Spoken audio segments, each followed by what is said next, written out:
الفاتحة إلى روح سيدنا حبيبنا شفيعنا رسول الله سيدنا محمد ابن عبد الله صلى الله عليه وعلى آله وصحبه وأزواجه وذريته أن الله يعلي درجاتهم بالجنة وينفعنا بأسرارهم وأنوارهم وعلومهم ونفحاتهم وبركاتهم في الدين والدنيا والآخرة ويجعلنا من حزبهم ويرزقنا محبتهم ويتوفانا على ملتهم ويحشرنا بزمرتهم بالعافية وسلامة لهم الفاتحة. أعوذ بالله من الشيطان الرجيم. بسم الله الرحمن الرحيم. الحمد لله رب العالمين الرحمن الرحيم مالك يوم الدين. إياك نعبد وإياك نستعين اهدنا الصراط المستقيم صراط الذين أنعمت عليهم غير المغضوب عليهم ولا الضالين آمين. بسم الله الرحمن الرحيم. نويت التعلم وتعليم وتذكر وتذكير والنفع والانتفاع والإفادة والاستفادة والحث على التمسك بكتاب الله وسنة رسول الله صلى الله عليه وسلم ودعاء إلى الهدى والدلالة على الخير ابتغاء مرضاته وقربه وثوابه وحسن الخاتمة مع اللطف والعافية وصلاح العاقبة. Bismillahirrahmanirrahim. Alhamdulillahirabbil alamin. Wassalatu wassalamu ala sayyidil mursalin sayyidina wa habibina wa syafi'ina wa maulana Muhammadin wa ala alihi wa sahbihi ajma'in. Amma ba'du. Wa qala musanniful kitab Hadratus Syekh Muhammad Al-Fudhali wa sahibu syarha Imam Ibrahim Al-Baijuri rahimahullah wa ghafara lahu wa liwalidayhi wa nafa'ana bihima fid darain. Allahumma aftah qulubana futuhal arifin wa bihidmatika wansur alaina birahmatika ya arhamar rahimin.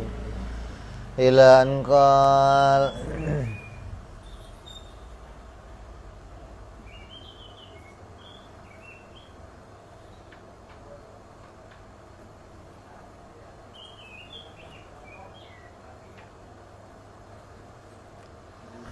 as-sifatul khamisatul wajibatu lahu ta'ala al-qiyamu binafsi. Sifat yang ke-5 yang wajib bagi Allah subhanahu wa ta'ala adalah sifat qiyamuhu binafsihi. Berdiri dengan dirinya sendiri. Qiyamuhu binafsihi. Kalimat binafsihi dengan dirinya itu, kalimat dengan itu jangan diartikan alat maksudnya. Jangan diartikan gandengan. Kayak kamu berdiri dengan kakimu, berdiri dengan tongkat, berdiri dengan tiang, berdiri dengan itu jangan diartikan kalau bagi Allah bergandengan sesuatu dengan sesuatu, bukan. Jadi berdiri dengan dirinya, kalimat dengan itu hanya penyandaran saja, tapi maknanya jangan diartikan betul-betul sesuatu yang bergandengan dengan sesuatu, bukan. Tapi dimaknai qiyamuhu binafsihi ay bidzatihi.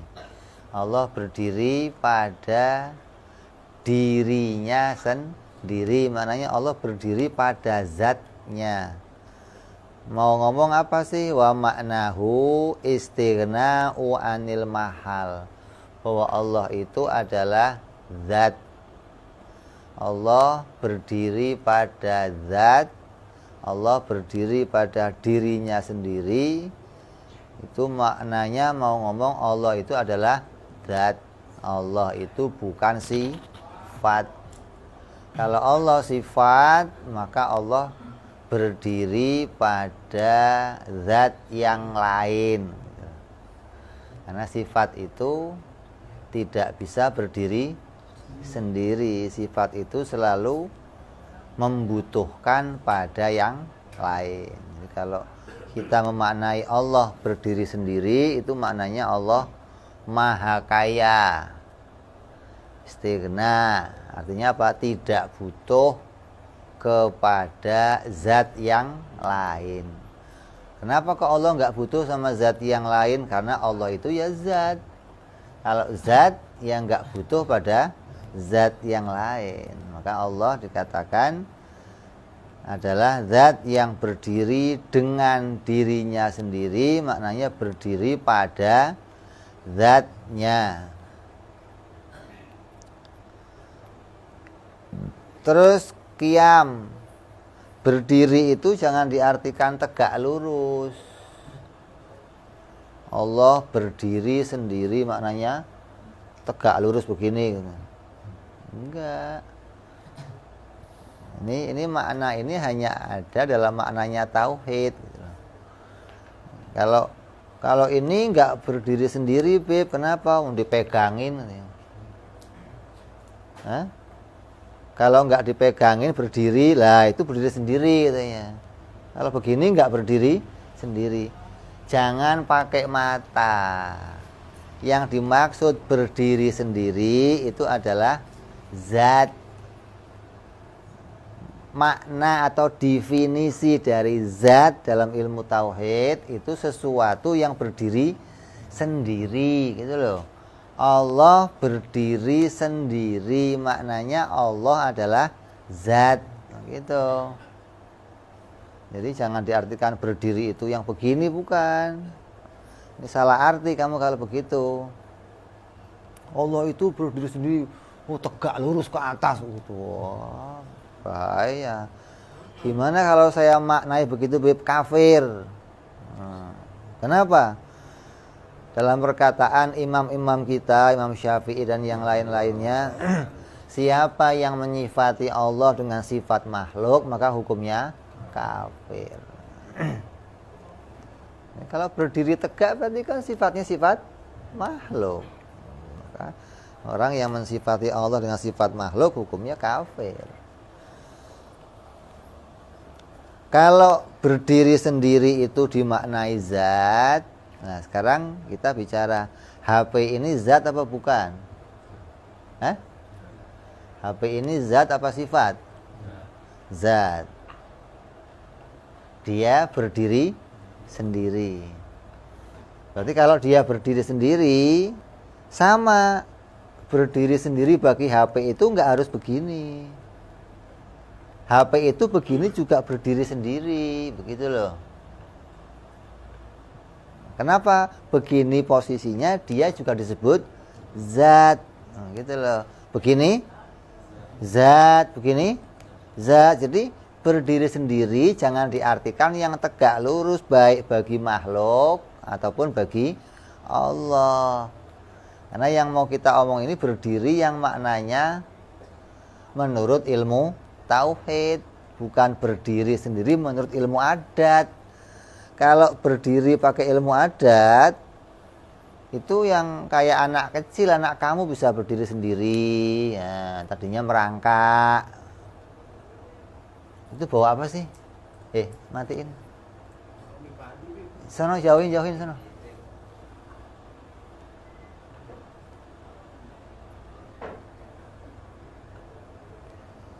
Nyambung nggak?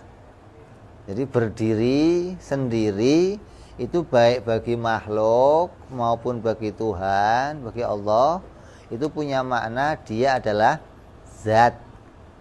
Ini ya zat, maka dia berdiri sendiri. Begini, ya berdiri sendiri. Jadi jangan diartikan berdiri sendiri itu yang tegak, lurus. Itu kalau berdiri yang begitu itu makna secara hukum adat atau secara hukum syariat. Kamu kalau sholat harus berdirinya sendiri. Oh, berarti jangan dibantuin sama yang lain. Nah, begitu. Berarti sholat berdiri sendiri berarti sholatnya itu ya tegak lurus. Itu makna syariat atau makna adat. Kalau kamu ikut Pancasila upacara harus berdiri. Oh, ya berarti betul-betul berdiri, begitu kan? Ini makna secara hukum adat atau hukum syariat. Dalam hukum akal berdiri sendiri itu definisi atau makna dari zat. Jadi sifat yang kelima ini mau bicara Allah berdiri sendiri, mau bicara Allah itu adalah zat. Berarti mau menolak kalau Allah itu adalah sifat.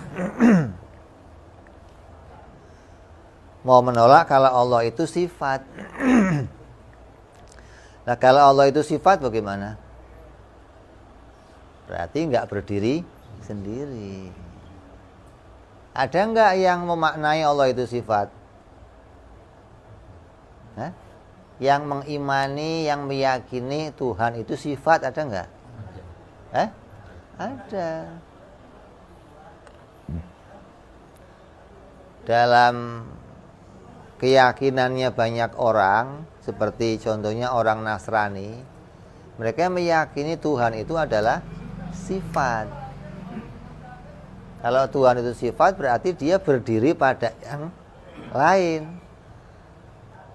Sebelumnya ada Nasrani, orang juga sudah meyakini Tuhan itu sifat. Dia bisa berdiri, bisa nempel pada wujudnya siapa saja. Kata orang Majusi, nempelnya di api. Api itu wujudnya makhluk, tapi sifatnya Tuhan. Gitu loh. Bisa menjadikan sesuatu. Atau nempel di matahari, atau nempel di patung, atau nempel di apa saja yang dianggap sebagai Tuhan, dianggap wujudnya itu perwujudan makhluk tapi sifatnya sifat Tuhan. Berarti menganggap Tuhan itu adalah sifat yang bisa nempel kemana saja. Ini kekeliruan. Di antaranya yang jadi keimanannya orang-orang Nasrani yang meyakini Tuhan itu tiga. Tuhan itu sifat, bisa ke Bapa, bisa ke Anak, bisa ke. Berarti ini sifat Tuhan itu dianggap sifat yang bisa nempel kemana saja. Tuhan berdiri sendiri. Nah, sendiri itu maknanya nggak berkaitan sama yang lain. Kalau dia itu oknum, berarti nggak sendiri berdirinya. Tuhan berdiri bertiga berarti nggak sendiri. Namanya berdiri sendiri itu ya nggak ada lainnya, nggak berkaitan sama yang lain, nggak ada oknum lain yang berkaitan sama dia. Kayak kepolisian itu sesuatu yang berdiri sendiri, oh nggak bisa. Kepolisian itu nggak bisa berdiri sendiri, kenapa? Di dalamnya banyak, jenderal polisi, mayornya polisi, kopralnya polisi, ini polisi semua, berarti di dalamnya nggak berdiri. Tapi berdiri beberapa orang yang menjadi bentuk kepolisian. Nah, sama dengan keyakinannya orang-orang Nasrani yang meyakini Tuhan itu satu, ya, Tuhan satu, tapi tiga. Ini harus paham nih, Tuhan satu, tapi maknanya tiga. Tiga, tapi satu. Ini kalau kamu tanya sama orang Nasrani pusing dia. Tiga, tapi satu. Satu, tapi tiga. Tangan kamu kok satu? Ya tapi kan 3 jari. Kok 3 jari? Tapi kan satu. Nah, bagi kita makna ini melemahkan Tuhan. Kalau Tuhan harus satu tapi isinya tiga, berarti nggak berdiri sendiri. Sifat ketuhanan itu berdiri pada yang lainnya juga. Nanti ketika tiga ini mau bekerja, maka harus bersamaan. Kalau satu kan nggak bisa ngangkat HP ini. Kalau tiga kan bisa. Berarti tiga ini nggak bisa terpisah. Saling berkaitan, berarti saling bukan Tuhan kalau begitu. Tuhan nggak punya sifat kebutuhan. Tuhan nggak butuh sama yang lain, begitu loh. Kalau ditanya namanya, itu tiga itu muncul bareng, apa ada yang duluan? Tiga itu muncul bareng, apa ada yang duluan? Bareng. Kok tiga, nggak 6 gitu? 11. Kok harus? Ini pikirannya bagaimana coba? Oh enggak, itu munculnya satu dulu, Beb. Terus muncul yang lain buat apa? Buat kawan? Buat stok? Kalau yang satu sudah bisa muncul sendiri, lah yang dua buat apa ini? Buat teman gitu. Justru malah lemah. Jadi tidak mungkin Tuhan itu berdiri tidak sendiri. Sendiri itu punya makna menolak adanya kumpulan, adanya susunan, adanya Tuhan itu bukan oknum begitu loh. Bukan jenis, bukan nauk begitu loh. Jadi Tuhan itu bukan sendiri yang maknanya seperti kita. Kalau kita bicara sendiri tapi isinya banyak. Ini satu rumah tersendiri. Isinya kan banyak. Genteng ada, tembok macam-macam isinya banyak. Kalau Tuhan itu sendiri, satu tapi isinya tiga, ya berarti nggak sendiri. Itu kan? Jadi kita mau memaknai Allah itu zat yang berdiri sendiri, berdiri pada zatnya sendiri, tidak pada zat yang lain. Kalau yang berdiri pada zat yang lain apa namanya? Sifat. Maka tidak mungkin Allah itu adalah sifat. Kalau kamu mau konsekuen, kamu juga bisa bikin polling untuk menentukan mana Tuhan, mana bukan Tuhan. Kamu tes aja sedunia, kamu kasih pertanyaan, kasih polling loh. Kan banyak orang bikin polling sekarang kan. Tahun depan Jokowi apa Anies yang jadi mau polling. Kamu bikin polling coba, ini Tuhan yang dianggap oleh mereka Tuhan itu coba kamu tampilkan. Terus tanya sama semua orang, ini siapa? Contoh, kamu tampilkan satu Nabi Isa. Tanya sama orang semuanya, ini siapa? Jawabnya apa? Manusia. Jawabnya apa emang? Manusia masa? Oh ini Tuhan ini kayaknya. Sedunia nggak ada yang ngomong Tuhan, nggak ada yang ngomongnya apa ini? Lata, Uzza yang disembah sama orang Arab yang diakui Tuhan, coba tampilkan. Ini ada Lata, ada Uzza, tampilkan. Orang sedunia suruh nilai, ini apa ini? Jawabnya apa? Patung, batu. Nggak ada yang ngomong Tuhan, nggak ada. Nggak ada yang ngomong Tuhan, nggak ada. Coba polling kamu. Terus kok bisa diakui Tuhan, kenapa? Ada doktrin. Ada paksaan dari yang lain untuk mengakui ini Tuhan. Kalau enggak awas. Hingga timbullah pengakuan-pengakuan yang mengakui ini Tuhan. Tapi kalau ditanyakan semua orang, enggak ada yang mengakui itu Tuhan. Jadi enggak sesuai. Orang mau mengenal ketuhanan itu bukan harus dengan paksaan. Orang mau mengenal Tuhan bukan harus dengan katanya orang lain, tapi kamu harus tahu sendiri apa yang menjadi sifat-sifat ketuhanan. Hak-hak ketuhanan itu apa?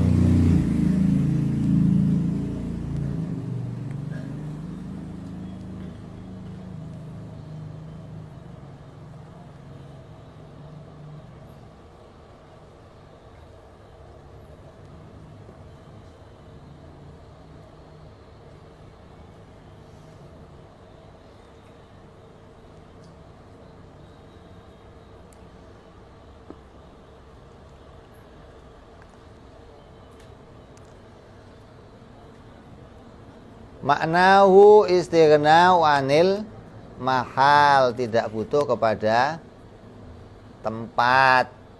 Tempat di sini maknanya adalah zat. Makanya banyak orang-orang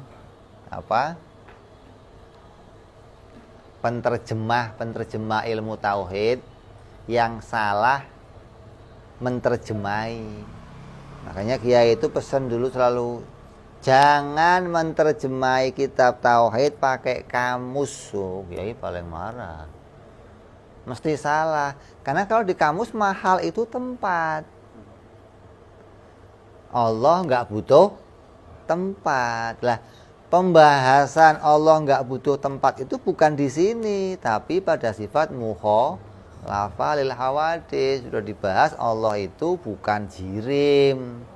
Maka Allah nggak butuh tempat. Kalau Allah itu jirim, maka Allah butuh tempat. Karena Allah bukan jirim, nggak butuh tempat. Jadi pembahasan Allah butuh tempat sudah ditolak pada pembahasan mukhalafah lil hawadits. Allah mustahil bertempat. Nah terus ketika bahas ini kok ada bahasa tempat lagi, maka bukan tempat yang sama dengan mukhalafah, maka dimaknai tempat yang di sini adalah zat. Allah nggak butuh zat yang lain. Kenapa kalau Allah nggak butuh zat yang lain? Karena Allah adalah zat. Yang namanya zat yang nggak butuh sama zat yang lain. Dan tidak butuhnya Allah itu sifat qiyamuhu binafsihnya Allah itu wajib, gitu loh. Berarti nggak butuhnya Allah pada yang lain wajib. Lah kita juga qiyamu binafsih. HP juga qiyamu binafsih, kita qiyamu binafsih, ini qiyamu binafsih, tapi bukan wajib. Artinya bukan wajib apa? Kalau qiyamu binafsih yang wajib, itu maknanya tidak punya kebutuhan dengan apapun sama sekali. Itu qiyamu binafsih yang hukumnya wajib, namanya mutlak. Allah itu maha kaya secara mutlak. Tapi kalau qiyamu binafsinya kita muqayyad, tidak wajib. Dia nggak butuh pada yang lain dari arah dirinya, tapi dia masih punya kebutuhan pada yang lain. Apa? Butuh diciptakan. Makanya sifat qiyamu binafsi ini bisa menolak semua Tuhan-Tuhan yang mereka anggap Tuhan. Kita tolak semua. Dengan satu sifat ini sudah cukup. Apa? Qiyamuhu binafsi. Matahari enggak qiyamu binafsi. Ya, tidak mutlak qiyamuhu binafsihnya. Nabi Isa tidak qiyamu binafsih, enggak mutlak qiyamu binafsihnya. Patung-patung enggak qiyamu binafsih. Sehingga mereka semua itu tidak berhak disebut Tuhan karena tidak memenuhi kriteria ketuhanan, tidak cocok dengan definisi ketuhanan. Yang wajib qiyamu binafsih hanya Allah.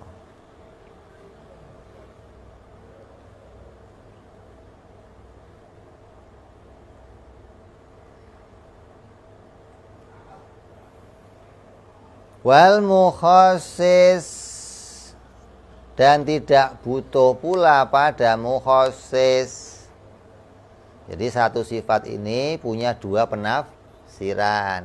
Allah enggak butuh zat yang lain dan Allah tidak butuh yang menciptakan. Yang disebut mahal maknanya zat. Yang dimaksud mukhassis adalah mujid, yang menciptakan. Fa makna kauni ta'ala qiyaman binafsi annahu ghaniyun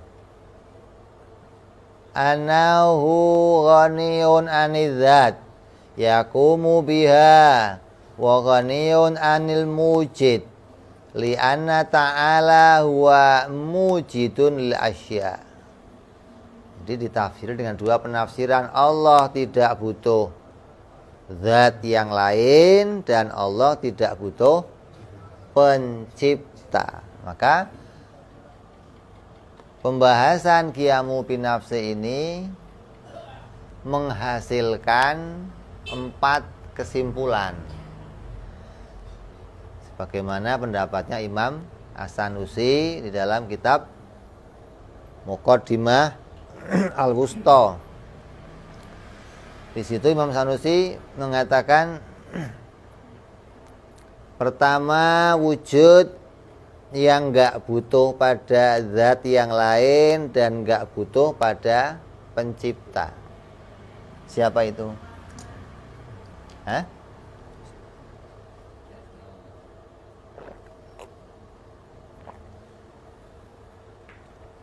Zatnya Allah.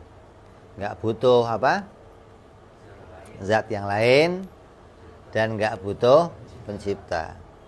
Yang kedua, tidak butuh pada zat yang lain tapi butuh pencipta.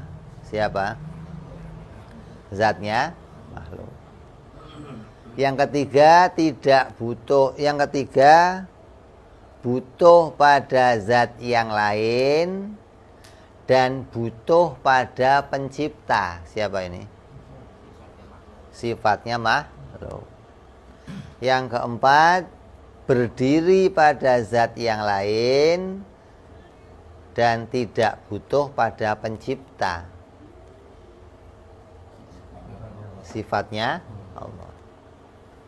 Jadi pembahasan ini menghasilkan 4 kesimpulan ini. Kamu akan tahu mana yang disebut qiyamu binafsi, mana yang qiyamuhu bi ghairihi, mana yang berdiri sendiri, mana yang berdiri pada yang lain.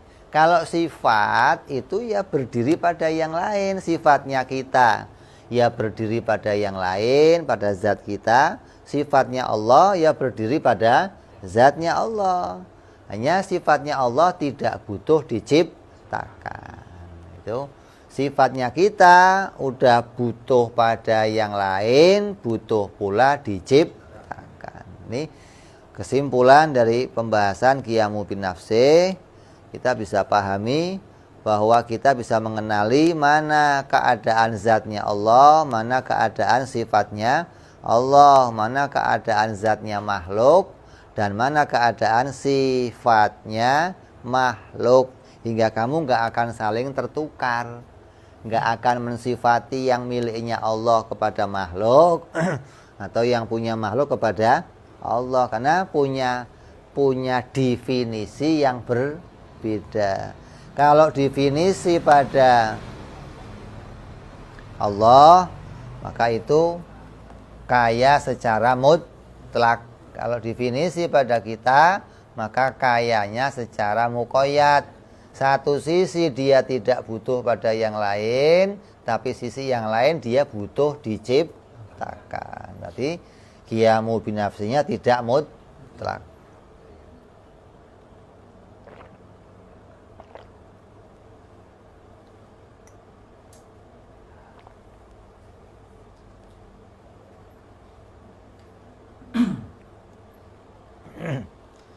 Ini makna qiyamuhu binafsi yang bisa kita pahami.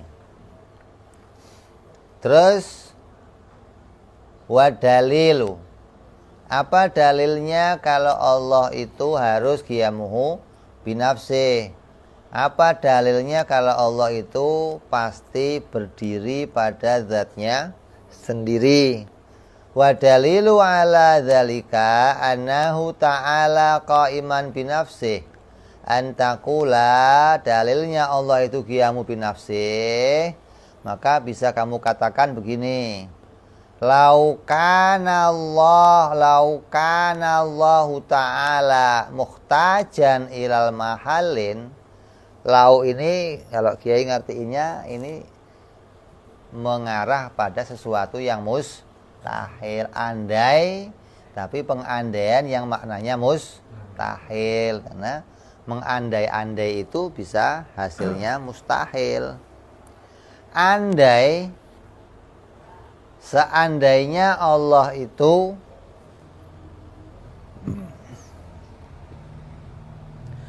tidak berdiri sendiri. Kenapa kok pakainya kalimat tidak? Karena kita itu nggak bisa langsung kenal Allah. Nggak bisa langsung yang kayak apa Allah, nggak bisa. Karena nggak bisa langsung kenal Allah, maka pakainya dengan menafikan, atau dengan mensalbiahkan, atau dengan menegatifkan. Dengan apa negatifnya? Kalimat tidak. Allah itu berdiri sendiri. Ini kan sifat yang mau kita sifatkan pada Allah. Kalau mau dikatakan, oh Allah itu buktinya apa? Kalau qiyamu binafsih, maka kita ambil dari arah, kita buang dulu qiyamu binafsinya. Andai tidak qiyamu binafsih, maka berarti Allah itu butuh pada yang lain gitu loh. Karena adanya cuma dua doang, berdiri sendiri atau berdiri pada yang enggak ada dua, enggak ada. Apa enggak ada yang lainnya lagi, cuma dua ini. Allah itu berdiri sendiri atau berdiri pada yang lain. Kalau oh Allah itu berdiri sendiri, buktinya apa? Buktinya dengan menghilangkan ini. Kalau tidak berdiri sendiri, berarti berdiri pada yang lain. Ini cara berpikirnya akal begitu. Sama kayak ada orang ngomong begini, Tuhan itu ada. Kata orang lain, Tuhan itu enggak ada. Lah, orang yang mengatakan Tuhan itu ada, dituntut sama yang mengatakan enggak ada, apa buktinya kalau Tuhan itu ada? Kan dituntut. Lah sebaliknya kamu juga minta pembuktian. Kalau Tuhan nggak ada, buktinya apa? Nah begitu juga. Karena tidak akan bisa sesuatu itu dipahami kalau tidak dari arah yang lainnya. Untuk bisa menetapkan sebuah hukum. Hukum akal itu menetapkan sesuatu pada sesuatu, dan sebaliknya menolak sesuatu pada sesuatu. Jadi hukum akal itu enggak cuma dari satu arah. Dari positifnya mau kita bicarakan, dari negatifnya mau kita bicarakan, begitu loh. Ketetapannya itu apa, penolakannya itu apa, maka akan jadi sebuah hukum kalau begitu. Allah itu berdiri sendiri. Lah kalau enggak gimana? Oh kalau enggak berdiri sendiri ya pasti berdiri pada yang.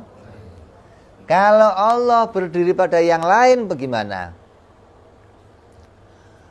Laukanallahu ta'ala muhtajan ila mahallin. Kalau Allah butuh pada yang lain, berarti enggak berdiri sendiri. Maka Allah butuh kepada zat yaqumu biha. Allah butuh kepada zat yang lain untuk berdiri.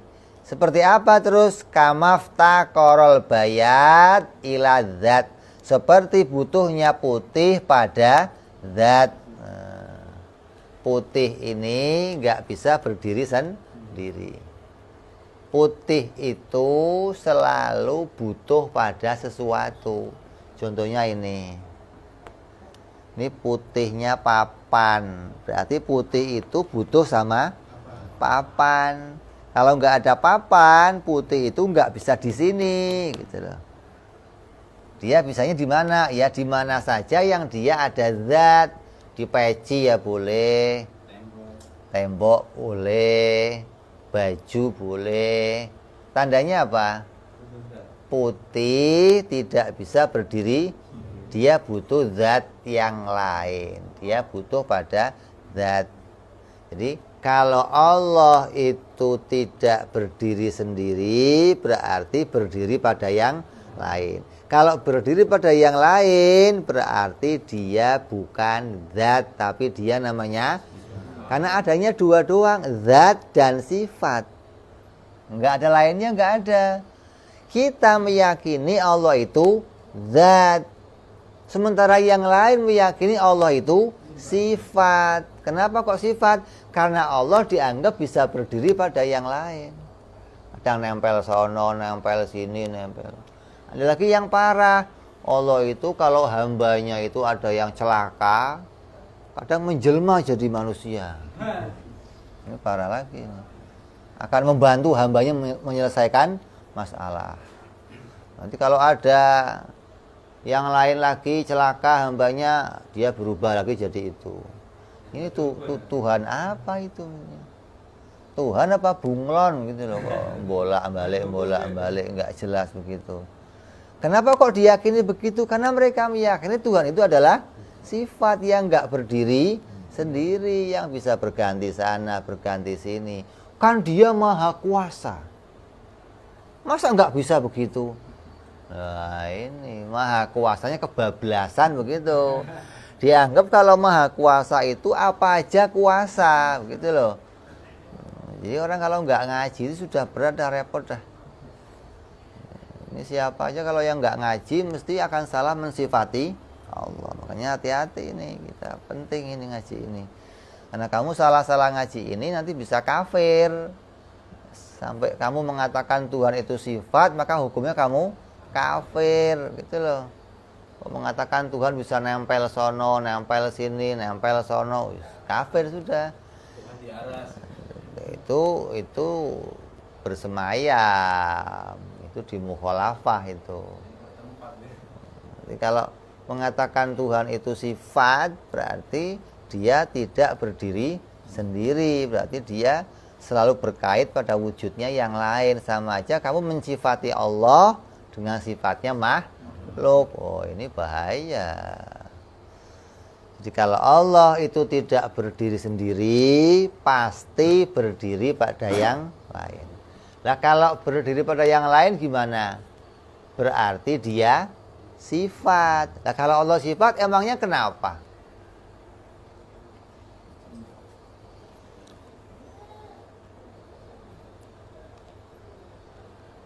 Wallahu ta'ala la yasihu ayyakuna sifatan. Allah itu enggak mungkin sifat. Kenapa enggak mungkinnya? Li'annahu ta'ala mutasifun bisifat. Karena Allah itu, karena Tuhan itu harus mempunyai sifat ketuhanan. Tuhan itu harus punya sifat Tuhan. Lah kalau dianya itu sifat, lah bagaimana sifat kok bisa punya sifat? Yang bisa punya sifat adalah zat. Ini bisa ditempelin putih karena dia adalah zat. Papan ini adalah zat, maka bisa ditempelin sama putih. Ini bisa ditempelin bundar karena apa? Gelas ini adalah zat. Yang bisa di situ berdiri sifat pasti namanya zat. Lah kalau sifat, contoh putih. Putih ini apa? Sifat. Coba putih bisa nggak disifati yang lain? Putih itu disifati dengan hitam atau pinter lah. Putihnya pinter, pinternya putih. Nah, sehat. Putihnya hidup, hidupnya putih. Ini bagaimana sih? Sifat putih, ini contoh satu sifat, mewakili sifat yang lain. Itu putih itu nggak bisa diberi sifat yang lain, nggak bisa. Kalau gambaran akalnya apa? Putih itu tidak bisa berdiri sendiri. Ada sifat lain yang mau berdiri pada dia. Kata putih, lu bego apa? Saya sendiri aja nggak bisa berdiri sendiri. Bagaimana kamu mau ngikut saya, mau berdiri pada saya gimana? Oh, saya lagi cari tumpangan yang lain ini. Agar saya bisa nongol jadi ada, dia butuh zat. Begitu loh. Lah Allah itu wajib persifatan ketuhanan. Apa sifat ketuhanan? Kudrat, irodat, ilmu, hayat, sama, basor, kalam. Itu sifat-sifat ketuhanan yang kalau itu nggak ada, dia bukan Tuhan. Nah kalau sifat nggak bisa punya ini. Yang bisa punya sifat-sifat ketuhanan, dia pasti harus zat. Gitulah. Dari arah inilah akal yang normal, akal yang sehat memastikan kalau Allah pasti zat, begitu. Karena Allah itu harus mempunyai sifat. Yang bisa punya sifat hanya zat. Sementara sifat tidak bisa punya sifat. Wasifatu la tattasifu bisifatin. Dan sifat itu tidak bisa disifati. Nggak ada sifat disifati, nggak ada. Falaisallahu ta'ala bisifatin. Maka kalau begitu Allah itu bukan sifat. Ini dalil yang pertama atau ta'rif yang pertama, bahwa Allah itu zat, maknanya Allah nggak butuh sama zat yang lain. Apa dalilnya? Kalau Allah butuh pada zat yang lain, berarti Allah sifat. Kalau Allah sifat, maka Allah bukan Tuhan. Kenapa? Tuhan itu harus yang mempunyai sifat ketuhanan, dan itu tidak bisa sifat, harus zat. Maka kita pastikan Allah pasti zat. Terus yang kedua, wala wiftaqara ila mujidin, dan apabila Allah atau Tuhan itu butuh kepada pencipta, yujiduhu yang menciptakan dirinya, lakana hadisan, maka pasti Tuhan itu, Allah itu sesuatu yang baru. Kalau butuh diciptakan, wujudnya pasti baru. Wujudnya pasti berubah, tadinya nggak ada menjadi ada. Dan itu mustahil Tuhan. Nggak ada perkara yang baru jadi Tuhan, nggak ada. Yakunu hadisan. Lakana hadisan, maka Allah itu akan jadinya hadis. Wa muhdithuhu, dan penciptanya dia, penciptanya Tuhan, yakunu hadisan aidzon, maka pasti juga baru. Tuhan yang baru pasti butuh pencipta. Penciptanya Tuhan yang baru siapa? Ya Tuhan lagi yang baru. Lah Tuhan yang baru lagi siapa penciptanya? Tuhan lagi yang baru lagi. Kok Tuhan baru diciptakan Tuhan baru? Kalau Tuhan kodim nggak diciptakan. Yang diciptakan mesti baru lah. Nggak mungkin kalau Allah itu baru. Kalau Allah itu baru, pasti dia butuh pencipta. Kalau dia butuh pencipta, penciptanya juga baru lagi. Nanti yang menciptakan dia baru lagi. Maka sesuatu yang berjalan terus-menerus tanpa ada habisnya, itu namanya tasalsul. Atau sesuatu yang terbolak-balik. Atau dia diciptakan oleh Tuhan. Oleh Tuhan yang lain. Tuhan yang lain diciptakan oleh dia. Ini bolak-balik ini. Dia butuh dengan Tuhan yang lain.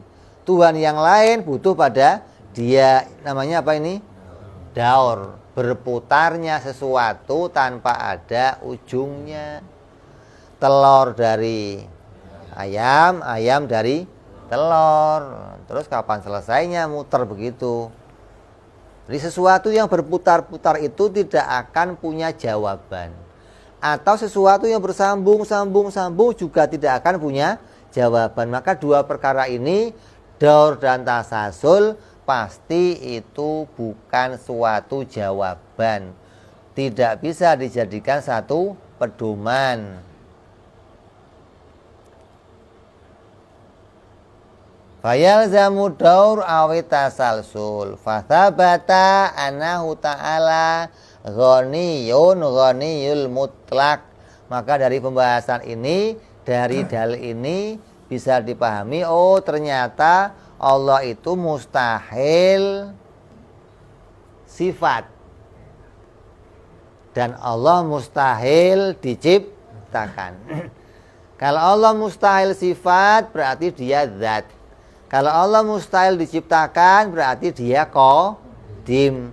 Kalau begitu, kalau dia itu zat dan qadim, berarti dia itu ghaniyul mutlak. Dia maha kaya secara mutlak. Artinya mutlak itu apa? Tidak butuh pada yang lain sama sekali. Apapun tidak dibutuhkan Allah. Pencipta Allah nggak butuh, tempat Allah nggak butuh, apalagi penyempurna Allah nggak butuh, penolong Allah nggak butuh. Ini semua yang mengarah kepada keadaan hawadis, maka itu semuanya mustahil dibutuhkan oleh Allah. Jadi apabila kamu sudah paham dua dalil ini, yang mau mendalili dua pengertian dari qiyamu binafsi, jadilah kesimpulannya Allah itu maha kaya secara mutlak. Ai ghani an kulli syai', yaitu maha kaya dari segala sesuatu. Wa amma ghaniyul khalqi, adapun maha kayanya makhluk, adapun kayanya makhluk, adapun berdiri sendirinya makhluk, adapun tidak butuhnya makhluk pada yang lain, maka tidak butuhnya ini muqayyad, bukan mutlak. Atau berdiri sendirinya makhluk itu jaiz. Artinya jaiz itu satu sisi dia tidak butuh pada yang lain, sisi lain dia butuh apa? Butuh diciptakan. Maka makhluk itu kayanya kaya muqayyad. Nanti pada sebagiannya kaya, pada sebagian lagi butuh pada yang lain. Fahuwa ghaniyu muqayyad ai an syai' duna syai', yaitu butuh pada sebagian dan dia tidak butuh pada sebagian yang lain, bukan secara mutlak. Kalau secara mutlak itu segala sesuatunya Allah tidak butuh. Segala sesuatunya Allah tidak lagi seperti keadaan makhluk. Maka ini dalil. Dua dalil yang harus kita pegang, yang membuktikan Allah itu berdiri pada dirinya sendiri. Sering kali disebut dengan Hayyul Qayyum. Ini sifat mutlak, sifat ketuhanannya Allah mutlak. Kamu yang sering-sering zikir ya Hayyu ya Qayyum. Kenapa? Zikir ya Hayyu ya Qayyum itu tidak memasukkan hajat kamu sama sekali. Betul-betul kamu mengutamakan sifat-sifat ketuhanannya Allah, mengedepankan sifat Allah murni, yang di situ kamu nggak punya hajat sama sekali. Ini zikirnya wali-wali pakainya ini ya Hayyu ya Qayyum. Kalau kamu nggak pernah kan? Paling ya Rozak, ya Rozak, ya Rozak. Hah? Urusannya sama rezeki. Ya Latif, ya Latif, ya Latif, ultuf bina. Hah? Ya Rahman, irhamna. Urusannya sama sifat-sifat yang punya hubungan sama kebutuhannya gitu loh. Kalau nggak ngembet ke situ nggak lega gitu maksudnya. Ya kalau iya nggak salah.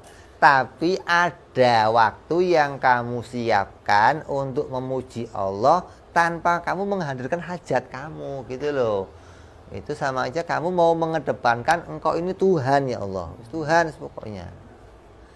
Lah yang namanya tawakal itu apa coba? Tawakal itu apa? Berserah. Maknanya apa? Kata Imam Junaid rahimahullah, tawakal itu dimaknai kamu siap menerima apapun yang menjadi pembagiannya Allah seperti kamu belum dilahirkan.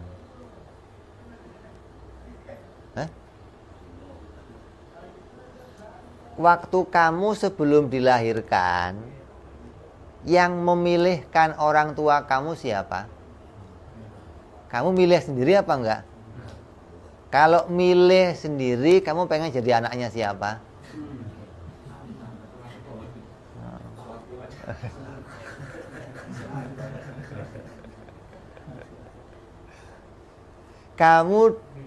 Kamu jadi laki-laki yang milihin siapa? Kulit kamu begini yang milihin siapa? Kamu lahir di Indonesia yang milihin siapa? Nah, itu tawakal. Besok apa yang terjadi?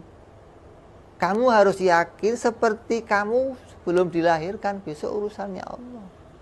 Saya nggak ikut-ikut milih. Maka zikirnya ya Hayyu, ya Hayyu. Kalau ya Rozak mesti ikut milih, ya Allah rezeki ya Allah. Listrik sudah bunyi ya Allah. Ini kayaknya. Pokoknya urusannya urusan yang ada penghasilannya maksudnya. Ini nggak mengedepankan ya Hayyu ya Qayyum, nggak mengedepankan qiyamu binafsinya Allah. Jadi orang yang sering zikir ini itu maknanya mau mengakui dirinya itu betul-betul menuhankan Allah, zat yang nggak butuh segala sesuatu. Hingga nanti apa? Pujian kamu pada dia sudah nggak dianggap lagi. Dia nggak butuh apa-apa. Ibadah kamu nggak kamu kedepankan apa? Dia nggak butuh apa-apa dari saya.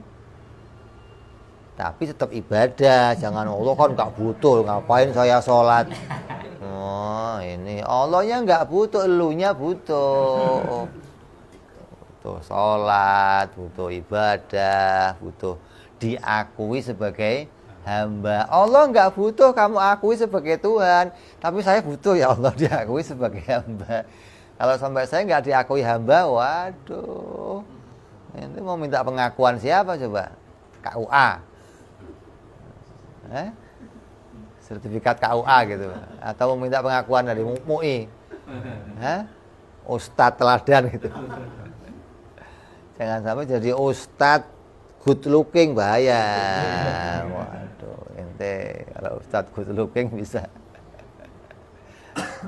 Ya, jadi kita dituntut untuk bisa memahami maknanya Allah itu maha kaya secara mutlak, ghaniyul mutlak. Allah nggak butuh pada segala sesuatu yang lain. Adapun makhluk, ketika dikatakan makhluk itu tidak butuh, maka tidak butuhnya itu jaiz, tidak wajib. Artinya apa? Butuh pada yang satu, tidak butuh pada yang lain. Artinya kita nggak butuh pada zat yang lain, tapi kita masih butuh diciptakan. Ini yang harus kita pahami dari maknanya qiyamuhu binafsih. Karena untuk bisa memahami maknanya wahdaniyah nanti harus lewat qiyamuhu binafsih dulu. Kita nggak bisa memaknai wahdaniyah tanpa qiyamuhu binafsih, nggak bisa. Nanti wahdaniyah akan bicara apa? Akan bicara sifatnya Allah itu esa. Sifatnya Allah esa. Zatnya Allah esa. Perbuatannya Allah esa. Maka jangan dipahami nanti sifatnya Allah itu satu tok til. Zatnya satu til, sifatnya satu. Ini bisa gimana? Ini bisa tarkib jadinya, bisa tersusun juga maknanya. sifatnya Allah itu enggak terbatas. Sifatnya Allah bukan satu, begitu loh. Nah, ini dipahami dari mana? Dari qiyamu binafsih ini. Kamu harus pahami bahwa sifatnya Allah itu berdiri pada zatnya Allah dan tidak butuh diciptakan, gitu loh. Jadi bukan sifat yang berubah-ubah, bukan sifat yang boleh berganti-ganti, bukan a'rad, bukan sebagaimana sifatnya kita. Maka nanti kalau kita mensifati dengan segala sifat yang sifatnya makhluk, oh kita tolak. Kenapa? Oh sifat yang seperti sifatnya makhluk itu sifat yang nanti akan kita mustahilkan berdiri pada zatnya Allah. Makanya kita siap masuk wahdaniyah dimulai dari paham dulu qiyamuhu binafsih bahwa Allah itu zat, dan pada zatnya Allah itu berdiri sifat. Yang sifatnya Allah dengan zatnya Allah itu bukan seperti sifat kita dan zatnya kita. Kalau sifat kita sama zatnya kita apa? Tempelan. Putih ini bisa enggak jadi sifatnya Allah? Bisa enggak? Putih jadi sifatnya Allah bisa enggak? Kenapa enggak bisa? Kenapa putih itu enggak bisa jadi sifatnya Allah? Karena putih itu butuhnya ruangan. Putih itu butuh pada jirim. Putih itu butuhnya pada benda. Lah Allah itu sesuatu yang tidak butuh pada ruangan. Maka kalau Allah zatnya nggak butuh pada ruangan, ya nggak bisa disifati dengan sifat makhluk. Sifatnya makhluk itu sifat yang butuh pada ruangan. Lah Allah bukan zat yang punya ruang, maka tidak mungkin sifatnya makhluk ada pada Allah, nggak mungkin. Sifat apapun juga nggak mungkin ada pada Allah. Semua sifatnya Allah itu tetap tidak mengalami perubahan, dan zatnya Allah dan sifatnya Allah jangan digambarkan tersusun-susun kayak kita. Zatnya Allah dan sifatnya Allah bukan perkara lain. Kalau zat kita dan sifat kita perkara lain, putih dan papan perkara lain, bundar sama gelas perkara lain. Kalau sifat Allah dan zatnya Allah bukan perkara lain, tapi zat ya bukan sifat, sifatnya ya bukan zatnya. Mudah nggak kamu? Insya Allah. Jadi mau bicara sifatnya kita dan zatnya kita itu namanya tarkib, namanya tersusun. Kenapa? Karena sifat kita itu bisa aja pada yang lain, atau sifatnya yang lain bisa pada kita. Lah, kalau sifatnya Allah dan zatnya Allah nggak begini, nggak bisa dipisahkan, nggak bisa berganti, maka dikatakan bukan perkara lain. Tapi zatnya ya bukan sifat, sifatnya ya bukan zat. Pada dirinya ada zat dan sifat. Ini pendapatnya kita Ahlus Sunnah wal Jamaah yang mengikuti madhabnya Imam Abu Hasan Al-Asy'ari. Nanti ada lagi pendapatnya Mu'tazilah yang mengatakan apa? Tuhan itu zat doang, nggak punya sifat. Kenapa? Karena nanti untuk masuk wahdaniyah, kalau ada zat dan sifat bingung, loh kok dua? Wong zat sama sifat kok ngomongnya wahdaniyah. Kalau wahdaniyah ya harus satu doang, nggak pakai zat atau nggak pakai sifat salah satu. Lah kalau sifat sudah diomong mustahil, berarti dia zat tanpa sifat. Itu pendapatnya orang Mu'tazilah. Lah orang yang pendapatnya begitu bagaimana, Bib? Yang menafikan sifat Allah, yang mengatakan Allah nggak punya sifat. Maka yang mengatakan Allah nggak punya sifat ya berarti menolak nas, nas-nas Quran ada yang ditolak. Kemudian akal sehatnya juga ditolak. Tapi dalam pemikiran dunia, kata mereka, oh kamu nggak boleh maksain orang dong. Kamu punya pendapat sendiri, dia punya pendapat sendiri. Kamu punya pendapat Tuhan itu zat dan sifat. Dia pendapatnya Tuhan zat doang, nggak apa-apa. Terus Nasrani pendapatnya Tuhan sifat. Ini Tuhan sifat, ya boleh aja. Itu namanya pemikirannya masing-masing. Nah kalau ditanya, yang benar yang mana? Ya bisa benar semua. Wah geblek namanya ini. Stres kalau begitu. Hah? Kalau masing-masing bisa benar, ya stres. Ada ulangan di sekolah, soalnya 10, masing-masing dikasih soal, jawab semua. Soal pertama kamu jawabnya A, soal pertama dia B, soal pertama dia C.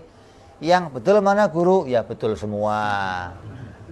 Lah ngapain di soal kalau begitu kok betul semua? Ini bagaimana sih? Ya nggak usah ujian kalau begitu, bagaimana sih ujian kok betul semua? Yang benar ya harus satu. Guru menentukan kalau ada 3 pilihan A, B, C, D, yang betul ya satu. Masa ada 4-4-nya betul, bagaimana? Ini pemikirannya suka konslet maksudnya. Oh ya bisa aja betul semua. Kan betul itu relatif. Benar itu relatif, bukan menurut akal, tapi menurut adat. Nah itu begitu. Kalau kata adat betul bisa relatif. Kata dia betul, kata saya salah. Besok bisa berganti. Kata saya betul, kata dia salah. Itu betul yang relatif bisa berganti. Kayak contoh, orang yang menggunakan makanan pokok nasi, kata kita betul. Memang kalau mau makan pengen kenyang pakainya nasi. Kalau kata orang bule, oh roti. Makan itu yang benar pakainya roti. Kata kamu pakainya nasi. Terus yang benar yang mana? Oh ya pokoknya kata dia benar, kata saya ya sudah boleh. Memang itu hukum adat begitu. Hah? Bisa relatif. Kamu benar, saya benar, boleh. Kenapa? Hukum adat, urusan kebiasaannya masing-masing. Ada lagi yang nggak kayak kamu, malah biasanya makan beling, malah kamu ribet lagi nanti. Hah? Hidup sehat kalau makan. Wah, itu kalau kamu contoh bisa. Itu benar menurut adat. Tapi kalau benar kata akal, nggak ada dua. Benar cuma satu, nggak ada dua, nggak ada. Nggak bisa benar dua, nggak bisa. Benar harus satu. Bagaimana? La ilaha illallah itu kalimat benar, dan nggak ada yang lebih benar dari itu, nggak ada. Hah? Kalimat la ilaha illallah kalimat benar nggak? Coba carikan yang lebih benar dari itu. Ya nggak ada. Tuhan ya hanya satu, Allah nggak ada yang lainnya. 1 tambah 1 2. Coba carikan yang lebih betul jawabannya. Ada nggak? Ya nggak ada, cuma 2 doang, 1 doang benar itu. Hingga nggak bisa kamu ikut pendapatnya orang liberal yang mengatakan semua agama. Wah ini rusak. Semua agama benar bagaimana? Kayak Allah itu mengutus agama yang banyak. Kayak Allah itu menjadikan banyak agama. Agama yang Allah bikin cuma 1 agama Islam, nggak ada yang lain, nggak ada. Inna dina indallahil Islam. Agama yang Allah ciptakan hanya agama, yang lainnya nggak ada. Ya kamu nggak bisa mengatakan, oh semua agama benar lah. Benarnya dari mana? Oh yang Allah bikin cuman 1. Loh itu kan mereka punya nabi, mereka punya nabi, mereka punya nabi. Lah masa Allah mengutus nabi kok misinya beda? Beda. Kamu saya utus ke sana ya, tapi acaranya begini. Kamu ke sana tapi begini. Kamu ke sini begitu ketemu nabi, weh, kok nggak nyambung nih kita ke sono acara ke sana. Ini gimana sih? Mana ada Tuhan satu yang diutus untuk kita manusianya satu, tapi utusannya beda? Nggak ada. Agamanya satu, Islam, kitabnya juga satu. Injil, Taurat, Zabur, Quran itu untuk orang Islam hanya berjilid. Jilid 1, jilid 2, jilid 3. Artinya apa? Orang yang pegang jilid 1 ketemu jilid 2 nyambung. Oh iya, ini terusan yang kemarin nih. Tahu gitu loh. Yang jilid 3 pegang ini, oh ini terusan jilid 2 nih. Tahu. Yang pegang Quran juga tahu, oh ini lanjutannya Injil nih. Kenapa di Injil dikatakan nanti akan datang yang terakhir namanya Ahmad, akan bawa berita lagi.